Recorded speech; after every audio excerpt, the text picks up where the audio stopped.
ജമ്മു കാശ്മീർ കഴിഞ്ഞ 3-4 വർഷമായിട്ട് സമാധാനത്തിൻ്റെ പാതയിലാണ്. അവിടുത്തെ ടൂറിസം വർദ്ധിക്കുന്നു. ഇത് മാത്രമല്ല, ജനങ്ങൾ സാധാരണ എല്ലാ തരത്തിലുള്ള എക്കണോമിക് ആക്ടിവിറ്റികളിലും അവർക്ക് പങ്കെടുക്കാൻ കഴിയുന്നതോടുകൂടി സമാധാനത്തിലാവുന്നു. കല്ലേറ് പോലെയുള്ള കാര്യങ്ങൾ നിലയ്ക്കുന്നു. അവിടെ ഒരു ജനാധിപത്യ പ്രക്രിയ നടക്കുന്നു. വലിയ പോളിംഗ് ഉണ്ടാവുന്നു. വലുത് എന്ന് ഞാൻ ഉദ്ദേശിക്കുന്നത് ചരിത്രത്തിലെ മെച്ചപ്പെട്ട പോളിംഗ് എന്നതാണ്. അവിടെ പുതിയൊരു സർക്കാർ വരുന്നു. ടൂറിസം ഓരോ വർഷം കൂടുന്തോറും വർദ്ധിക്കുകയാണ്. ഈ ഏറ്റവും ഒടുവിലത്തെ കണക്കനുസരിച്ച് 2.3 കോടി ആഭ്യന്തര ടൂറിസ്റ്റുകൾ അവിടേക്ക് ചെന്നു കഴിഞ്ഞു. അപ്പോൾ അങ്ങനെ വളരെ നല്ല നിലയിൽ കശ്മീർ മുമ്പോട്ട് പോകുമ്പോഴാണ് സിവിലിയന്മാരെ, അതിൽ തന്നെ ടൂറിസ്റ്റുകളെ ലക്ഷ്യമിട്ട് ഇങ്ങനെ ഒരു ആക്രമണം നടക്കുന്നത്. കശ്മീർ സമാധാനമായി പുലരാൻ, കശ്മീരികൾ സമാധാനമായി ജീവിക്കാൻ ലഷ്കർ-ഇ-തൊയ്ബയും അവർക്ക് പിന്നിലുള്ള പാകിസ്ഥാനും സമ്മതിക്കില്ല എന്നാണോ നമ്മൾ മനസ്സിലാക്കേണ്ടത്?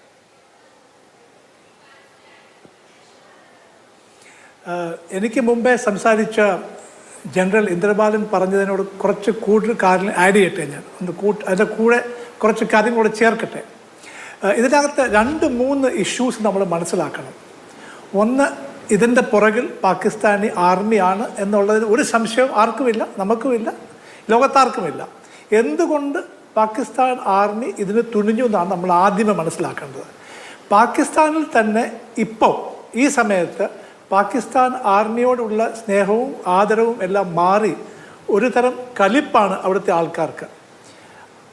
ഈ പാകിസ്ഥാനിൻ്റെ ചീഫ് ഏപ്രിൽ 16 ഇസ്ലാമാബാദിൽ ഒരു പാകിസ്ഥാൻ അവിടുത്തെ പ്രവാസികൾക്ക് കൊടുത്തൊരു സംഭാഷണത്തിൽ പറഞ്ഞിരുന്നു, Kashmir is the jugular vein and we will not let it go. കാശ്മീരിന് വേണ്ടി അവരെന്തും ചെയ്യും, ഞങ്ങൾ മറന്നിട്ടില്ല. 2 നേഷൻ സ്റ്റേറ്റ് കൊണ്ടുവന്നു. ഇതെല്ലാം പാകിസ്ഥാൻ ആർമിയുടെയും പാകിസ്ഥാൻ ആർമി ചീഫിൻ്റെയും നിലനിൽപ്പിൻ്റെ ഒരു പ്രശ്നമാണ്. 1. 2, ഇന്ന് പാകിസ്ഥാനിൽ ആർമിയുടെ റെലവൻസ് മൊത്തവും കാശ്മീരിന് വേണ്ടി മാത്രമാണ്. ബലൂചിസ്ഥാനിലും ബാക്കിയുള്ള പല ഭാഗങ്ങളിലും അവർക്ക് കനത്ത തിരിച്ചടിയാണ് കിട്ടിക്കൊണ്ടിരിക്കുന്നത്. അതിന് എന്തെങ്കിലും അറ്റൻഷൻ ഡൈവേർട്ട് ചെയ്യണമെങ്കിൽ ദേ വാണ്ട് ഒരു സംതിങ് സ്പെക്ടാക്കുലർ, എന്തെങ്കിലും കാണാനൊക്കുന്ന കാര്യം അവർക്ക് വേണമായിരുന്നു. അതുകൊണ്ട് തന്നെയാണ് ഇത് പ്ലാൻ ചെയ്തത്. April 16 army chief Asif Munir അത് പറഞ്ഞെങ്കിൽ ഓൾറെഡി ഈ പ്ലാൻ അന്ന് അവിടെ ഉണ്ടായി കഴിഞ്ഞിരുന്നു. അതുകൊണ്ട് തന്നെയാണ് അയാൾ അത് പറഞ്ഞത്.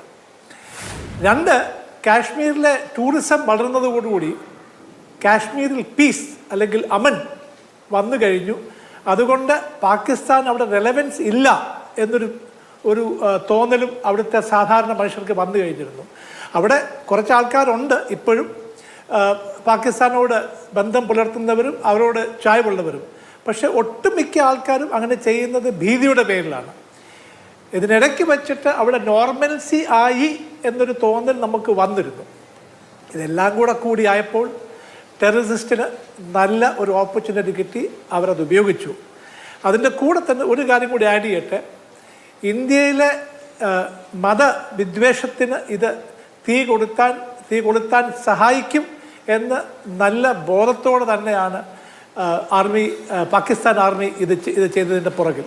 എന്തുകൊണ്ട് ഈ ആക്രമണത്തിൻ്റെ ടൈമിംഗ് എന്നുള്ളതൊരു പ്രധാനപ്പെട്ട വിഷയമാണ്. അമേരിക്കൻ വൈസ് പ്രസിഡന്റ് JD വാൻസും അദ്ദേഹത്തിൻ്റെ ഇന്ത്യൻ വംശജയായ ഭാര്യ ഉഷ വാൻസും ഇന്ത്യ സന്ദർശിക്കുന്ന അതേ സമയത്ത് തന്നെയാണ് ഈ ആക്രമണം ഉണ്ടായിട്ടുള്ളത് എന്നുള്ളതും കാണണം.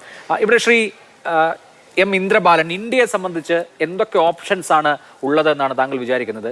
റിട്ടാലിയേഷൻ എന്നുള്ളത് നമ്മൾ പ്രതീക്ഷിക്കുന്ന ഒന്നാണ്. പക്ഷേ ഓരോ സ്ഥിതിവിശേഷത്തെ ഓരോ തരത്തിലാണ് കൈകാര്യം ചെയ്യേണ്ടത്. നമുക്കറിയാം, ബലാക്കോട്ട് സംഭവിച്ചു, പുൽവാമയ്ക്കുള്ള മറുപടിയായി. ഇവിടെ അതേ മട്ടിൽ തന്നെ ആവണമെന്ന് നിർബന്ധമൊന്നുമില്ല.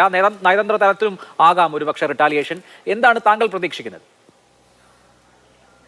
റെസ്പോൺസ് ഇന്ത്യയുടെ has to be strong and evident and visible. അത് പറഞ്ഞാൽ ഇത് റെസ്പോൺസ് ചെയ്തത് within the state of Kashmir ആയിരുന്നു. Whatever we did, either within the state of Kashmir, in POK or in the border area. We have not gone beyond that. That has been the action in the past. We have always hunted down the militants named terrorists, hunt down cheyidittu. They have been taken to books, they have been either killed, destroyed, and they have been eliminated. പക്ഷേ അത് മാത്രം ചെയ്താൽ പോരാ. Because the militancy is not an act of militants alone. Militancy is driven by the masterminds behind the militants. If you see what happened on 7th October 2023, there was a huge mastermind leadership behind making that happen. What was the response of Israel? അവർ വെറും പോയിട്ട് ഈ മിലിറ്റൻസിനെ മാത്രമല്ല destroy ചെയ്തെടുക്കണം. They have aimed destruction, elimination of the leadership, the master minds, the പെർപെട്രേറ്റേഴ്സ് behind this. അവരെ destroy ചെയ്തിട്ട് അവരെ eliminate ചെയ്താലേ we can prevent in future similar things from happening. As long as that leadership is alive, as long as that leadership is strong, our leadership, as long as they have the tools, all types of tools, whether it is monetary tools, weapon systems, internet, dark web, our support from the dark web, from the non-state actors, other covered tools and drugs, other covered tools. If ellam tools we have to identify one by one and eliminate it. അപ്പോൾ ഇതിൻ്റെ നമുക്കൊരു complete answer, complete solution കിട്ടുള്ളൂ. അതുവരെ will be reacting, will be responding, will be retaliating. പക്ഷേ full solution കിട്ടണമെങ്കിൽ ഒരു full action വേണം. അതിന് government is capable of doing that. Government has the ability to do that. And today India is a very strong nation. അത് ചെയ്യണമെങ്കിൽ we also need the support of international community. And after today I am very certain നമ്മുടെ international community, whether it is any US, USSR, China, all of them are behind India against this. They are all behind against terrorism. So ഇതിനെല്ലാം ഉപയോഗിച്ചിട്ട് every single tool in the hands of the government of India should be done. അതൊരു retaliation from the point of the government. പക്ഷേ നമ്മൾ as a ജനങ്ങൾ we have a response to do. Our response has to be equally strong. What is that response? That response is to stand together, to stand as one nation, to not the division ചെയ്യുന്നതിന്റെ ഒരു മതം വെച്ചിട്ട് division ചെയ്യുന്നത്, what they have attempted, the terrorists, that we should not fall for that. Because whether it was the invasion by Mughals in the 1000 years back, or whether it was by the Britishers colonizing India, അവരെന്താ ചെയ്തിരിക്കണത്? ഇന്ത്യയെ divide ചെയ്തിട്ടാണ് അവർ rule ചെയ്തിരിക്കുന്നത്. This is the time to stand united, never fall for the division, and we stand united against. അതെ, നമ്മൾ ഒരുമിച്ച് നിൽക്കുക എന്നുള്ളതും വളരെ പ്രധാനപ്പെട്ട ഒരു കാര്യമാണ്. ഞാൻ അങ്ങയിലേക്ക് വരാം. ശ്രീ ടി സിദ്ദിഖ്, നേരത്തെ അവിടെ നിന്ന് മാധ്യമപ്രവർത്തകർ ഒരു കശ്മീരി കച്ചവടക്കാരനോട് ചോദിച്ചപ്പോൾ അദ്ദേഹം വളരെ വൈകാരികമായി പറയുന്നത് ഒരുപാട് വർഷം എടുത്തിട്ടാണ് ഇത് ഇത്തരത്തിലൊക്കെ ഒന്ന് ശരിയായി വന്നത്, ഇനിയും 7-8 കൊല്ലം കഴിഞ്ഞാലേ ഇനി ഒരു നോർമൽസി ഉണ്ടാവുമെന്നൊക്കെ അദ്ദേഹം ഭയപ്പെട്ടു. പക്ഷേ എനിക്ക് തോന്നുന്നു ഇപ്പോൾ ബാലഗോപാലൊക്കെ റിപ്പോർട്ട് ചെയ്യുന്നതനുസരിച്ച് കശ്മീരിലേക്ക് പോകുന്ന ടൂറിസ്റ്റുകളുടെ എണ്ണത്തിലടക്കം കുറവില്ല. ഈ ഒരു വലിയ ആക്രമണത്തെ ഇന്ത്യ അതിജീവിക്കുന്നതിന്റെ സൂചന അതിൽ കാണാമെന്ന് മാത്രമല്ല, കശ്മീരികൾ ഒറ്റക്കെട്ടായി ഇതിനെതിരെ രംഗത്ത് വരികയും അവർ ബന്ദ് നടത്തുകയും പ്രകടനം നടത്തുകയും ഞങ്ങൾ മനുഷ്യത്വത്തിന്റെ പക്ഷത്താണെന്ന് പ്രഖ്യാപിക്കുകയും ഒക്കെ ചെയ്യുന്നുണ്ട്. അതുകൊണ്ട് ഈ ഒരു ഭീകരാക്രമണം കൊണ്ട് ഈ ഭീകരവാദികൾക്ക് ഒരു വലിയ അസ്ഥിരതയിലേക്ക് തള്ളിവിടാൻ കഴിയില്ല കശ്മീരിനെ എന്ന് നമുക്ക് പ്രതീക്ഷിക്കാമോ? ഞങ്ങൾ ഇന്നും പുറത്ത് ഒത്തിരി പേരോട് സംസാരിച്ചു. ഒരു കാര്യമുള്ളത്, ഒരുപക്ഷെ നേരത്തെ പ്രയർ ബുക്കിംഗ് എടുത്തതായ യാത്രക്കാർ ബുക്കിംഗ് ക്യാൻസൽ ചെയ്തിട്ടുണ്ടാവില്ല. പക്ഷെ ഇവിടെയുള്ളതായിരിക്കുന്ന പല യാത്രക്കാരും അവർ തിരിച്ചു പോകുന്നുണ്ട്. രണ്ടാമത്തത്, കാശ്മീരിലേക്കുള്ളതായിരിക്കുന്ന പുതിയ ബുക്കിംഗ് യാത്ര പ്ലാൻ ചെയ്യുന്നതിലും സമാനമായിട്ടുള്ള ഒരു കുറവുണ്ടാകും. കാശ്മീരികളായിട്ടുള്ളപ്പം ഞങ്ങളുടെ കൂടെ യാത്ര ചെയ്യുമ്പോൾ ഞങ്ങളുടെ കൂടെ ഉണ്ടായിരുന്ന ഡ്രൈവർ, ഞങ്ങളൊരു കടയിൽ ഉച്ചയ്ക്ക് ഊണ് കഴിക്കാൻ വേണ്ടി പോയ സമയത്ത് ആ കടയിൽ ഉള്ളതായിരിക്കുന്ന ആളുകൾ അവരൊക്കെ കാശ്മീരികളാണ്. അവരൊക്കെ ഇതിനെ വളരെ സ്ട്രോങ് ആയിട്ട് കണ്ടം ചെയ്യുകയാണ്, ഇതിനെ എതിർക്കുകയാണ്, ഇതിനെ നഖശികാന്തം എതിർക്കുക. അവർക്കൊക്കെ ആവശ്യം സമാധാനപരമായിട്ടുള്ള കാശ്മീരും ഇവിടുത്തെ സാമ്പത്തിക ഡെവലപ്മെന്റും അവർക്ക് കൈവരിച്ചുകൊണ്ടിരിക്കുന്ന നേട്ടങ്ങളും ഇത് മുഴുവൻ തകരും എന്നുള്ളതാണ്. ഇവരുടെ ഏറ്റവും പ്രധാനപ്പെട്ട ബേസ് എന്നുള്ളത് തീർച്ചയായും അത് ടൂറിസമാണ്. ആ ടൂറിസം അവർ പറയുന്നു, നിങ്ങൾ ഓരോ ആളുകൾ വരുമ്പോൾ, ഓരോ വാഹനം വരുമ്പോൾ അതിൽ നിന്ന് നിങ്ങൾ ഇവിടെ ചെലവഴിക്കുന്നതായിരിക്കുന്ന പണം, ആ പണമാണ് ഞങ്ങളുടെ ഏറ്റവും പ്രധാനപ്പെട്ട വിഭവം.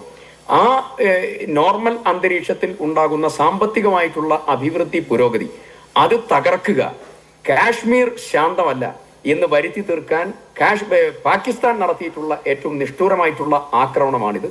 പക്ഷേ നമ്മളൊരു കാര്യം ഇന്ന് ഞാൻ അതിൻ്റെ കൂടെ ചേർത്ത് പറയാൻ ആഗ്രഹിക്കുന്ന ഒരു കാര്യം, പാകിസ്ഥാൻ ആഗ്രഹിച്ചതായിരിക്കുന്ന ഇന്ത്യയെ അസ്ഥിരപ്പെടുത്താൻ കാശ്മീരിനെ ഉപയോഗിച്ചുകൊണ്ട് അവർ നടത്തിയ ശ്രമത്തിന്റെ ഒരു കാര്യം, ഇന്ന് പോലീസ് കൺട്രോൾ റൂമിലാണ് ഈ ഭൗതിക ശരീരം മുഴുവൻ ബോക്സുകളാക്കി വെച്ചത്. രാവിലെ ഞാൻ അവിടെ ഉണ്ടായിരുന്നു. ഞങ്ങളുടെ കൂടെ ഉണ്ടായിരുന്ന KPA മജീദ് MLA, അഷുറൻസ് കമ്മിറ്റിയുടെ ചെയർമാൻ, ഈ മുകേഷ് MLA, ആൻസലൻ ഉൾപ്പെടെ ഞങ്ങളെല്ലാവരും ഉണ്ടായിരുന്നു. അവിടെ ഫാറൂഖ് അബ്ദുള്ള, ഒമർ അബ്ദുള്ള മുഖ്യമന്ത്രി എത്തി. ഞങ്ങളുടെ വേതനം മുഴുവൻ അദ്ദേഹവുമായിട്ട് ഒന്ന് ഷെയർ ചെയ്തു. എന്തേ സുരക്ഷിതത്വം പ്രദാനം ചെയ്യാൻ കഴിയാതിരുന്നത്? അദ്ദേഹം പറഞ്ഞു, ഇവിടെ തിക് ഫോറസ്റ്റും അതുപോലെ വാലി, ജനങ്ങൾ താമസിക്കുന്ന സ്ഥലങ്ങളും വിശാലമായിട്ടുള്ള നദീതടങ്ങളും ഒക്കെ ഉള്ളതായിരിക്കുന്ന ഒരു സമൃദ്ധമായ പ്രദേശമാണ്. ഈ പ്രദേശത്ത് സ്റ്റേറ്റിന് ടോട്ടൽ സുരക്ഷിതത്വം പ്രദാനം ചെയ്യുന്നതിനുള്ള പരിമിതിയുണ്ട്. സെൻട്രൽ ഗവൺമെന്റും സ്റ്റേറ്റും നല്ല കോർഡിനേഷനിൽ പോവുകയാണ്. പക്ഷേ തകർക്കുക എന്നുള്ള ലക്ഷ്യത്തെ നമുക്ക് കീഴ്പ്പെടാൻ നമുക്ക് സാധിക്കില്ല. അതുകൊണ്ട് നിങ്ങൾക്കുണ്ടായ വേദനയിൽ ക്ഷമ ചോദിക്കുകയാണ് മുഖ്യമന്ത്രി ചെയ്തത്. പിന്നെ ആഭ്യന്തരമന്ത്രി അവിടെ വന്നു, അമിത്ഷാ. അദ്ദേഹം ഹോമേജ് നടത്തി. അതിനുശേഷം അവിടെ ഒരു പന്തൽ ഒരുക്കിയിരുന്നു. ആ പന്തൽ ഹൃദയഭേദകമായിരുന്നു. ആ പന്തലിലായിരുന്നു കുടുംബങ്ങൾ മുഴുവൻ, ഈ കൂടെ വന്ന മരിച്ചവരുടെ കൂടെ വന്ന യാത്രക്കാർ മുഴുവൻ ഉണ്ടായിരുന്നത് അവിടെയാണ്. അവിടെ കണ്ട വിലാപങ്ങൾ, അവിടെ കണ്ട തേങ്ങലുകൾ, അവർ സ്വയം ശരീരത്തിൽ മർദ്ദിക്കാൻ ശ്രമിക്കുന്നത്, അവിടുത്തെ കൂട്ടക്കരച്ചിൽ വല്ലാത്ത ഹൃദയഭേദകമായ രംഗമായിരുന്നു. ആർക്കും അവരോട് ഒരു അക്ഷരം മറുപടി പറയാൻ സാധിച്ചില്ല. അവിടെ ബഹുമാനപ്പെട്ട ആഭ്യന്തരമന്ത്രി ശ്രീ KC വേണുഗോപാൽ വന്നു. ഇവരെല്ലാം നിൽക്കുന്ന സമയത്ത് ടൂറിസ്റ്റുകൾ ചോദിക്കുന്നുണ്ട്, ഇവിടെ സുരക്ഷിതത്വം പ്രദാനം ചെയ്യാൻ നിങ്ങൾക്ക് സാധിക്കുന്നില്ലെങ്കിൽ എന്തിനാണ് ഞങ്ങളെ ഇങ്ങോട്ട് ക്ഷണിച്ചത്? ആ ചോദ്യം ഉയർത്തുക എന്നതാണ് തീവ്രവാദികളുടെ ലക്ഷ്യം.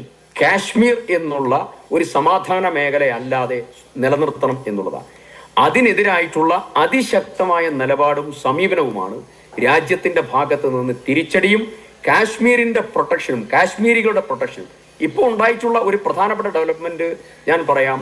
നേരത്തെ കാശ്മീരിലെ ഒരു വിഭാഗം ജനതയിൽ നിന്ന് കേൾക്കാതിരുന്നതായ സംസാരം ഇന്ത്യക്ക് അനുകൂലമായി, രാജ്യത്തിന് അനുകൂലമായി, പാകിസ്ഥാന് എതിരായി അതിശക്തമായിട്ടുള്ള വികാരം ഒന്നിച്ച് ഒരേപോലെ എല്ലായിടത്തും തളം കെട്ടി നിൽക്കുക.